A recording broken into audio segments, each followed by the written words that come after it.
Hello YouTubers, this is Corwin Roncase again. I have yet again run into yet another nodal interference problem. This is the flute that I'm currently working on. It's to be another crane head flute, but unlike the others, it's going to be open-ended. And before I forget, I must point out that the width of this bore is 3/4 of an inch long, which is roughly at least 19 millimeters in length. This must be distinctly understood because I'm going to describe the tuning method that I used to try and tune this flute, of which I then ran into the nodal interference problem with in a little bit. So, this flute is set to be the key of G, and this was achieved with the tuning holes that you can see right here. There are 4 of these holes, each drilled in around the entire circumference of this instrument, and here is what the voice currently sounds like on the root note, which is in key, by the way. I made sure of that.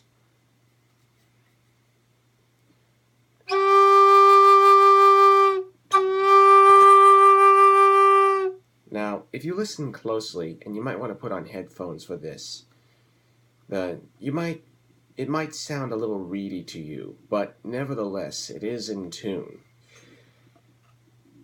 The finger hole, however, this first finger hole, however, is a different story. It's supposed to be in the key of B flat, or A sharp, as it's sometimes referred to. It's still the same thing, but this is how it sounds. Oh, sorry. The bird slipped. Here it goes.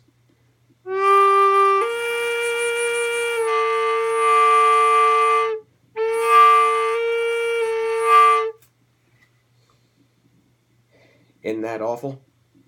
Ain't that an awful sound? I've encountered that sound before. Too many, in fact. It should not be sounding like that, and yet it is.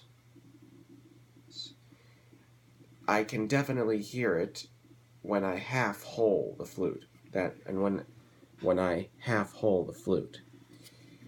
And I don't know what's causing it this time. I don't know if it's how I chose to position the holes, or if I did something wrong in the design of the flute when trying before I did my tuning hole calculations, and I need help in that matter. So, in order to do that, I will give you the dimensions. Like I said before, the width of the bore is 3/4 of an inch in width, which again I say is at least 19 millimeters across. The length of the flute is 21 1/16 of an inch long. The width, particularly the width of this area, it was 1 7/16 of an inch, and that used to be the overall width of the entire flute before I shaved it down, before I shaved it all down to this. Before I shaved this part of the bore all down to this. The width, the overall width from here to here, or here to here if you look at it, is now the cut width is 1 1/4 inches, and this is the same. The width from here to here is 1 1/4 inches all the way around, basically making this a square. Now, this area is of course octagonal in shape.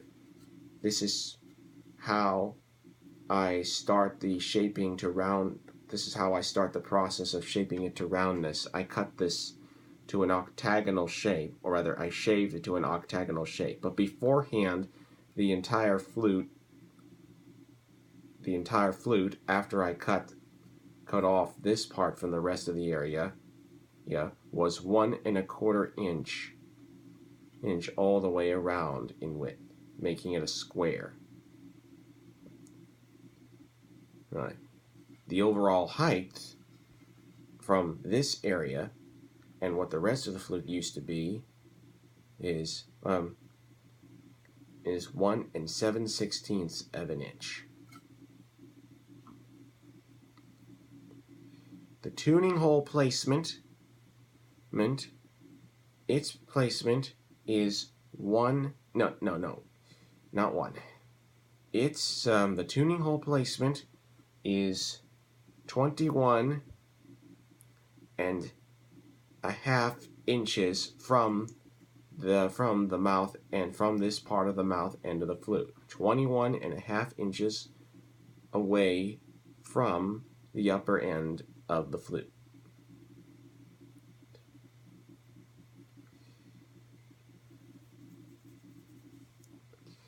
And the placement of the exit hole,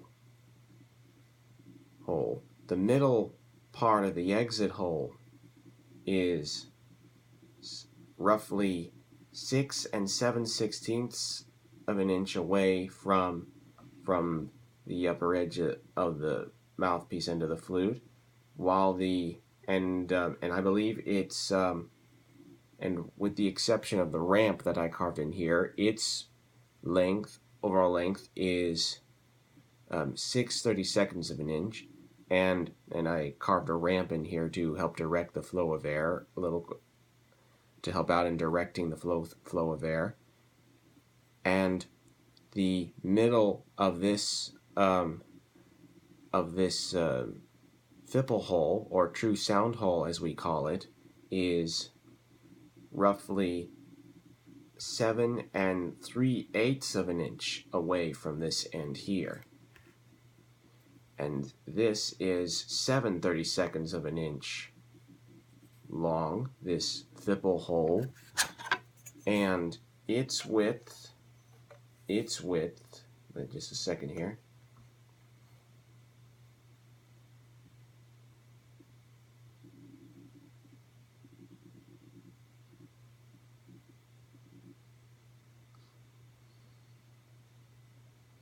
is 6/16, which, if I recall,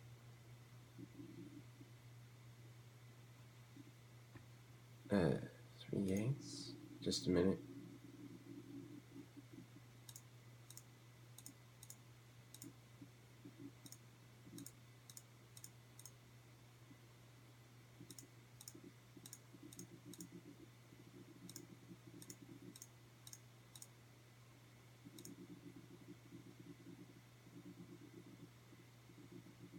Eight times 2 is 16. 3, 2, 6.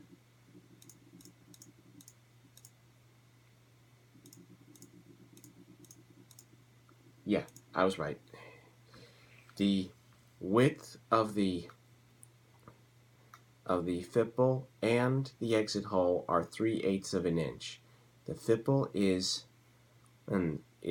7/32 of an inch in length, and with the exception of the ramp here, the length of the exit hole is 6/32 of an inch.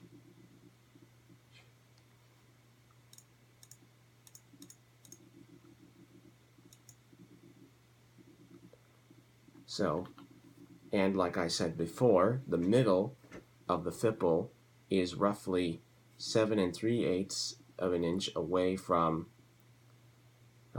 this edge of from this end of the flute, and the middle of the exit hole is roughly 6 7/16 of an inch away from here. So there you have all the dimensions, and if you want to, though, if this was a little too much for you, you're going to have to probably scroll back through the this whole movie here to collect it all if you want to write it down, and to those who wish to help me. And now I think I better describe to you how I calculated this hole placement as well as the other holes that I've got marked here. To calculate the hole placement and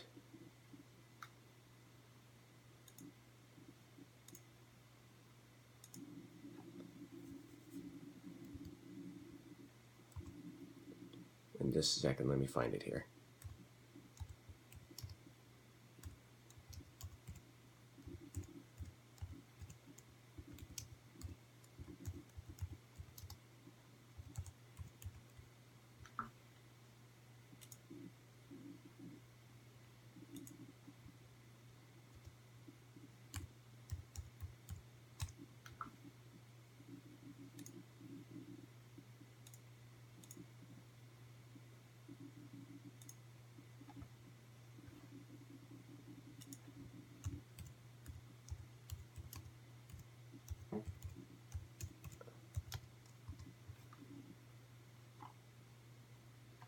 There we are.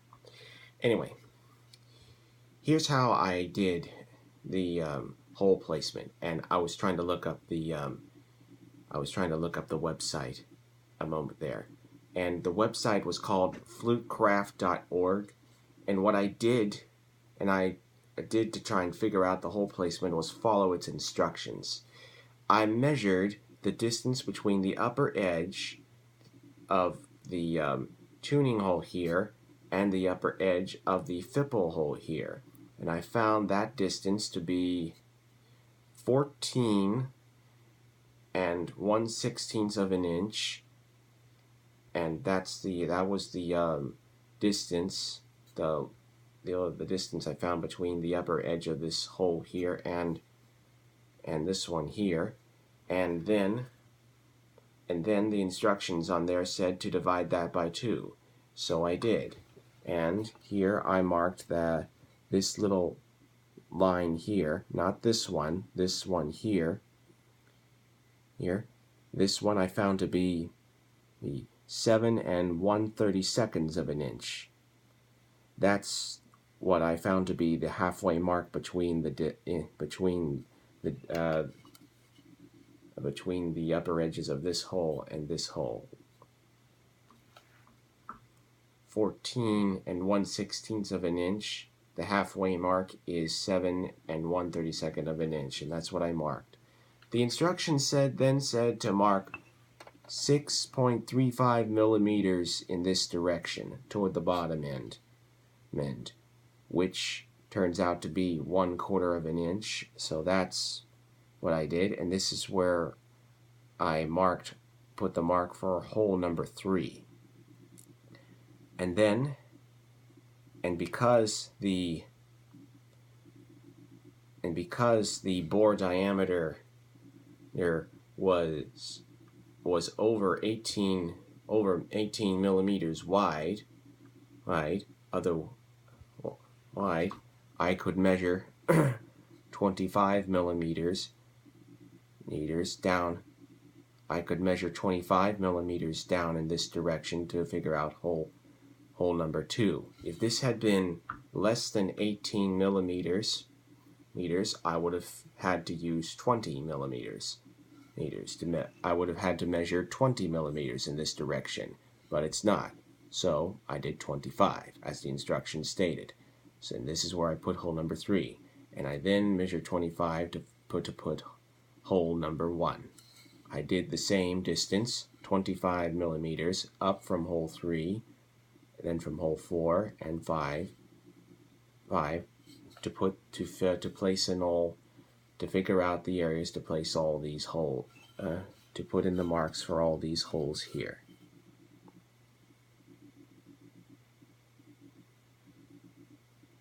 Hope you can see them real good there.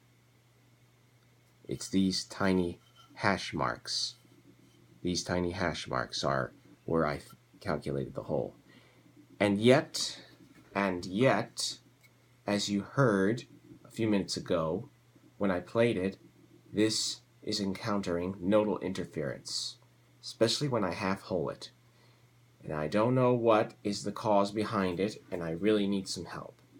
So, if you would be so kind as to look over this video and send me your thoughts about it whenever you can, and give me suggestions as to what I can do to figure out what I'm doing wrong, I would greatly appreciate it. So that's all for now, and I look forward to hearing from you. So, good night, y'all.